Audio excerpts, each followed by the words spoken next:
కుంభరాశి సంబంధించినటువంటి ఆషాఢ మాస ఫలితాలు ఏ విధంగా ఉంటాయి అనేటువంటి విషయం తెలుసుకుందాం. కుంభరాశికి అధిపతి శని కుంభరాశిలోనే సంచారం చేస్తూ ఉన్నాడు.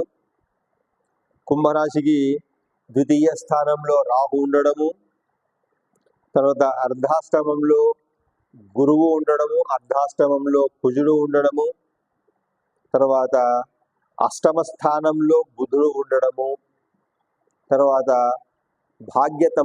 భాగ్యస్థానం అంటే 9వ స్థానంలో కేతు ఉండడము, ఇవన్నీ కూడా ప్రతికూల ఫలితాలు ఇవ్వడానికి కుంభరాశికి ఎక్కువ అవకాశం ఉంటుంది. అంటే అనుకూల ఫలితాల కంటే కూడా ఈ ఆషాఢ మాసంలో ప్రతికూల ఫలితాలే ఎక్కువగా ఉంటాయి కుంభరాశి వాళ్ళకి. ప్రాథమికంగా చూస్తే ఏలినాడు శని జన్మంలో ఉన్నాడు. శని అంటే కుంభరాశి